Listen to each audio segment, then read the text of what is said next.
हाय दोस्तों, आज हम लोग कक्षा 10 का पहला चैप्टर वास्तविक संख्याएं, पहले पाठ का नाम है वास्तविक संख्याएं, जिसे कहते हैं रियल नंबर।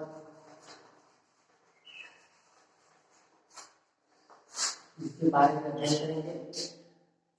वास्तविक संख्याएं जानने से पहले हम लोग उन संख्याओं के बारे में जानना होगा जिससे पाठ को पढ़ने में आसानी होगी। हम बार बार पाठ में पूर्ण संख्या, पूर्णांक संख्या, परिमेय संख्या, अपरिमेय संख्या का नाम लेंगे। इसलिए वास्तविक संख्याएं जानने से पहले हम वास्तविक सब संख्याओं के बारे में पहले जान जाते हैं। जैसे इसमें दिया पहला प्राकृतिक संख्याएं। तो प्राकृतिक संख्याएं हम लोग बचपन से ही वे 2 3 4 5 गिनते चले आ रहे हैं। तो ये जो प्राकृतिक संख्या होती है वही होती है 1 2 3 4 ये प्राकृतिक संख्या है। मगर इसको परिभाषित करना होगा, कुछ देगा प्राकृतिक संख्या किसे कहते हैं तो हम 1 2 3 4 कैसे बताएंगे नहीं। तो हम बता सकते हैं कि गिनती की संख्या को प्राकृतिक संख्या कहते हैं। एकदम आसान है कि गिनती की संख्या जैसे होती है, गिनती की संख्या को क्या कहेंगे? प्राकृतिक संख्या। गिनती की संख्या को प्राकृतिक संख्या कहते हैं। इसके बाद यहाँ पर पूर्ण संख्या। पूर्ण संख्या को पूर्ण संख्या एकदम आसान है, जैसे प्राकृतिक संख्या है, गिनती की संख्या को प्राकृतिक संख्या कहते हैं। और गिनती की संख्या के सामने हम क्या करते हैं? 0 1 2 3 4 बस 0 लगा देंगे, ये पूर्ण संख्या हो गया। होल नंबर जिसे बोलेंगे। तो 0 1 2 3 परिभाषित भी करना होगा। इसको बता सकते हैं कि शून्य से 1 2 3 4 क्या है? प्राकृतिक संख्या है। प्राकृतिक संख्या है तो हम कह सकते हैं कि शून्य सहित सभी प्राकृतिक संख्याओं को पूर्ण संख्या कहते हैं। परिभाषा का आसान है कि शून्य सहित सभी प्राकृतिक संख्याओं को पूर्ण संख्या कहते हैं। ठीक है। इसके बाद पूर्णांक संख्या है। पूर्णांक संख्या को जानने के लिए एकदम आसान है। 0 1 2 3 4 अनंत संख्या का नहीं, -1 -2 -3 माइनस अनंत तक जाएगा। इधर भी अनंत तक जाएगा, इधर भी अनंत तक जाएगा। 0 के बाद ये सब प्लस में होता है, कुछ नहीं लिखा गया है, संख्या के सामने प्लस लिखा होता है। तो इसे कहते हैं धनात्मक पूर्णांक, क्योंकि ये धन में है। इसे कहते हैं ऋणात्मक, क्योंकि ये माइनस में। इधर बहुत तक जाएगा, -10 -11 -12 इसका तो चला जाएगा, ये भी 10 11 12 चला जाएगा। तो कुछ नहीं, बहुत ही आसान परिभाषा। पूर्णांक संख्या किसे कहते हैं? तो बता सकते हैं कि शून्य सहित सभी धनात्मक तथा ऋणात्मक। देखिए ये धनात्मक संख्या है 1 2 3 4, एक ऋणात्मक संख्या है 1 2 3 4।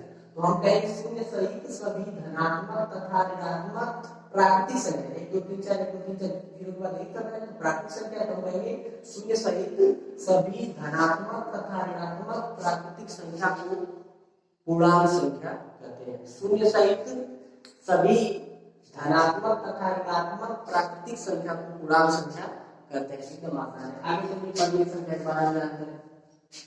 परिमेय संख्या में हम देखते हैं जो अंश बटा हर के रूप का होता है। जैसे ऊपर तो अंश होता है, नीचे हर होता है, भिन्न में यही होता है। जो भिन्न में होती है अंश बटा हर के रूप की होती है, जैसे 4/5 7/5 3/2 11/15।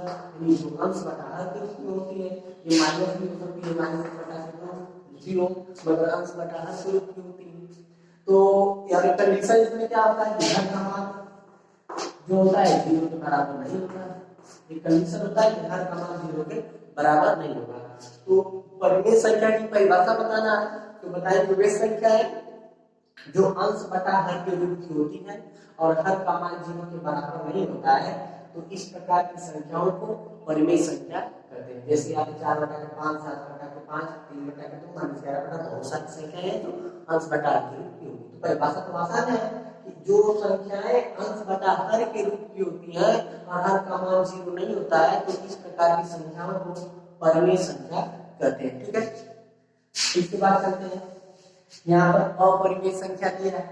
तो अपरिमेय संख्या जैसे कड़ी में 3, कड़ी में 5, कड़ी में 7, माइनस कड़ी में 4। ठीक है। इस प्रकार से संख्या भी है, माइनस में भी प्लस में भी होगी। और जैसे लिख सकते हैं कड़ी में 16, कड़ी में 4, कड़ी में 25। तो ये जो संख्या है देखिए, एक कड़ी में 16 का मान 4 होता है, कड़ी में 4 का मान 2 हो जाएगा, कड़ी में 25 का मान 5 हो जाएगा। तो इसे कहते हैं पूर्ण वर्ग पद, जैसे 16 हुआ, 4 हुआ, 25 हुआ, 49 हुआ, 81 हुआ। तो ये जो संख्याएं होती है इसे कहते हैं पूर्ण वर्ग पद संख्या। हम कह सकते हैं कि देखिए इस प्रकार की नहीं होनी चाहिए, इस प्रकार कड़ी में 3 का मान एक कुछ दशमलव 1.7 होता है, तो दशमलव होगा, और कड़ी में 5 का मान दशमलव में होगा। तो परिभाषित कैसे करेंगे? अपरिमेय संख्या किसे कहते हैं बता सकते हैं? वे संख्याएं जो कड़ी में होती है किंतु पूर्ण वर्ग पद नहीं होती, इस प्रकार की नहीं होती। वे संख्याएं जो कड़ी में होती है किंतु पूर्ण वर्ग पद नहीं होती है, तो इस प्रकार की संख्याओं को अपरिमेय संख्या कहते हैं। एकदम आसान है परिभाषा है। वे संख्याएं जो कड़ी में होती है किंतु पूर्ण वर्ग पद संख्याएं नहीं होती है, तो इस प्रकार की संख्याओं को क्या कहते हैं? अपरिमेय संख्याएं कहते हैं। समझ में आ रहा है आप लोगों को? इसके बाद चलिए सम संख्या है। सम संख्या क्या होता है? सम संख्या को जानना एकदम आसान है। सम संख्या है जो संख्या 2 से विभाजित हो जाती है, जैसे 2, 4, 6, 8, 10, 12 इस प्रकार की संख्याएं होती है, उनसे क्या कहते हैं? सम संख्या है। और जो संख्या 2 से विभाजित नहीं होती है, तो इस प्रकार की संख्या क्या कहते हैं? विषम संख्या है, जैसे 3, 5, 7, 9 ये विषम संख्या है। तो सम संख्या है वे संख्या जो 2 से विभाजित हो जाती है, जैसे 2, 4, 6, 8, 10 संख्या करते हैं, जैसे 2, 4, 6, 8, 10। और वे संख्या है जो 2 से विभाजित नहीं होती है, 1, 3, 5, 7, 9 ये क्या है? सम संख्या है। ठीक है, तो इन संख्याओं के बारे में जानते रहेंगे। तो वास्तविक संख्याओं, देखिए पहले आप वास्तविक संख्या पाठ का नाम नहीं है कि पहले वाले पाठ का नाम है वास्तविक संख्याएं। ठीक है, तो वास्तविक संख्याएं किसे कहेंगे? वास्तविक संख्या किसे कहेंगे? कोई पूछेगा तो कुछ नहीं करना है, ये जो संख्याएं होती हैं 1, 2, 3, 0, 4, -3, -2, 1, फिर इसके बाद कड़ी में 3, कड़ी में 5, माइनस का मतलब करने का मतलब क्या? इसमें देखिए यह इसमें परिमेय, अपरिमेय, पूर्णांक, पूर्ण संख्या सब संख्याएं इसके अंतर्गत आती है। ठीक है, तो ये जो पूरा एकत्रित परिवर्तन अगर लिख देते हैं, ये क्या है? वास्तविक संख्या है। मगर परिभाषा देना होगा तो इस प्रकार से देंगे कि देखिए यहाँ पर परिमेय संख्या है, परिमेय और ये अपरिमेय, इनके लेकर परिभाषा बता सकते हैं कि वे संख्याएं जैसे वास्तविक संख्या, वास्तविक संख्या किसे कहते हैं? तो बताइए परिमेय तथा अपरिमेय, जैसे 4 प्रकार, एक परिमेय हो गया और एक अपरिमेय हो गया, तो इसी को लिख देंगे, एक जगह लिखेंगे परिमेय तथा अपरिमेय संख्याओं के एकत्रित परिवार। परिमेय और अपरिमेय संख्याओं के एकत्रित परिवार को क्या कहते हैं? वास्तविक संख्याएं कहते हैं। परिमेय और अपरिमेय संख्याओं के एकत्रित परिवार को क्या कहते हैं? वास्तविक संख्या। इस तरह से हमें इस पाठ का नाम पता चला कि वास्तविक संख्याएं किसे कहते हैं। पाठ का नाम भी मालूम हो गया, पाठ से क्या तात्पर्य, पाठ क्या बोल रहा है वो भी मालूम हो गया। रियल नंबर किसे कहते हैं आप लोग मालूम है। इसके आगे चलते हैं। इसके आगे कुछ अगर इस सब संख्याओं के बारे में जानते हैं तो लोगों को आसानी से समझ में आ जाएगा। एकदम आसान है। इसमें सबसे पहले यूक्लिड विभाजन प्रमेय का यूक्लिड विभाजन प्रमेय का किसको समझते हैं? जिसको लेम्मा बोलते हैं।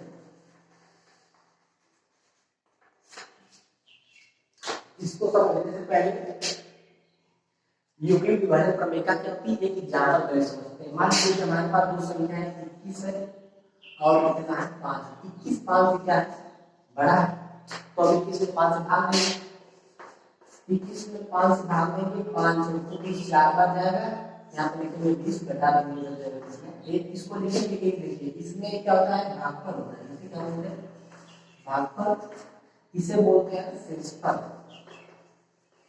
और इसे बोलते हैं भाज्य और इसे बोलेंगे भाज्य।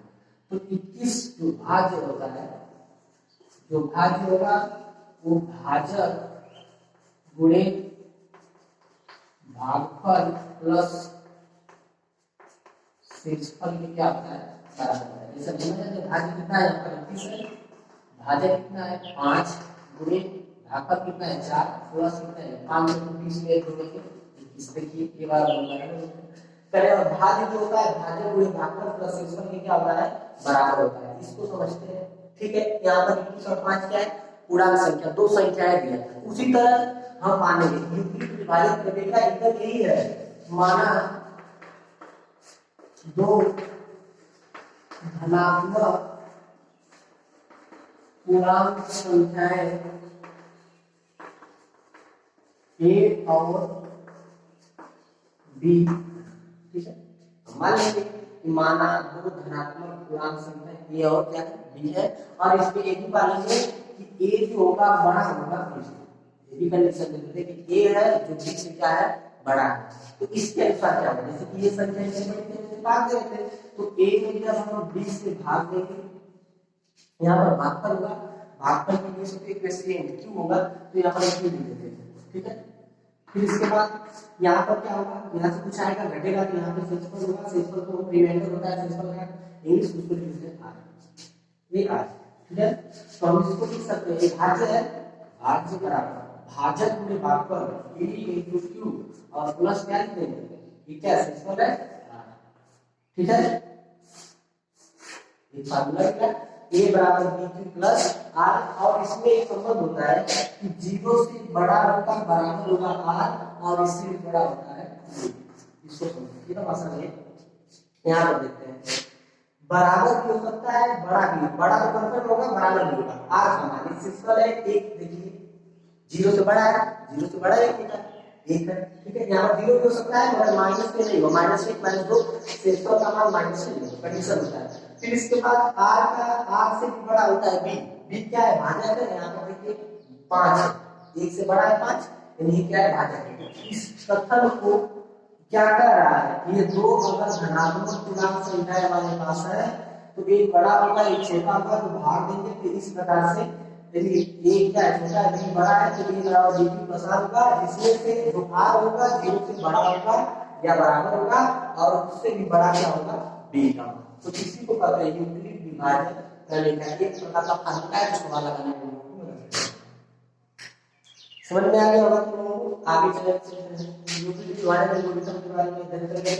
a बराबर b क्यू प्लस r, एक संख्या a b क्यू क्या r क्या है आप जानते हैं, भाज्य भाजक गुणे भागफल प्लस शेषफल है।